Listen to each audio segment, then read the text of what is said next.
Gloire soit rendue à Dieu notre Père par Jésus-Christ notre Seigneur, et que la paix et la grâce nous soient tous multipliées au nom de notre Seigneur Jésus-Christ et du Père bien-aimé qui nous a acquis au prix du sang de son Fils et qui nous a adoptés par sa grâce afin que nous soyons ses enfants d'adoption, nous ayons prédestinés en Jésus-Christ notre Seigneur.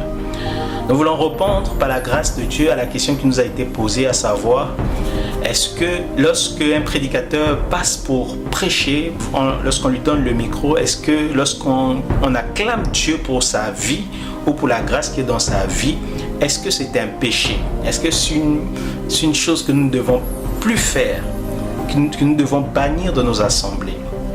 Alors, donc ce que j'aimerais déjà dire par la grâce du Seigneur, c'est que on ne peut pas empêcher les hommes, parce que dans nos assemblées, il y a les croyants et il y a les non-croyants. Il y a des païens, il y a des chrétiens, il y a des convertis et des non-convertis.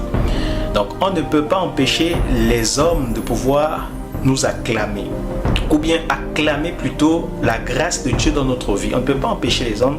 Quelqu'un qui s'est dit: ah, je vois la grâce du Seigneur dans la vie de cette sœur, de ce frère.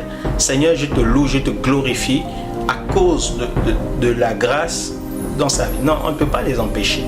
Et le Seigneur dit, c'est le Seigneur qui nous enseigne même, dans Matthieu chapitre 5, le verset 16, il dit que vos bonnes œuvres, voilà, luisent, que votre lumière luise devant les hommes, afin qu'ils voient vos bonnes œuvres et qu'ils glorifient votre Père qui est dans les cieux. Et il parle de la lumière et ensuite il parle des bonnes œuvres.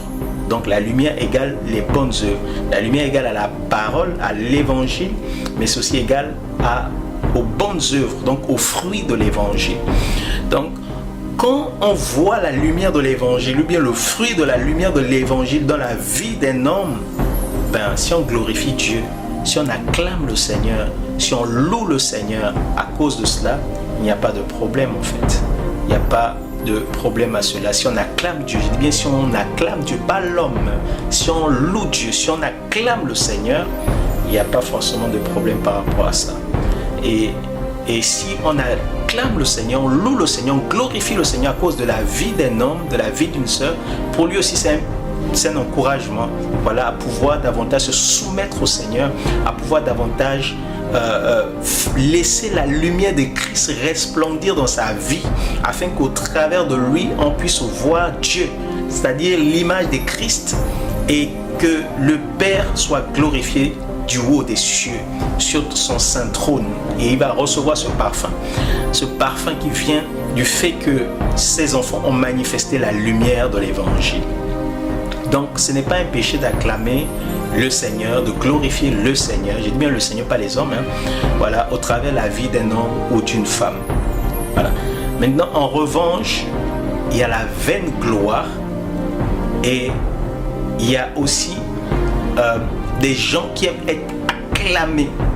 Et donc ça, nous voulons traiter cela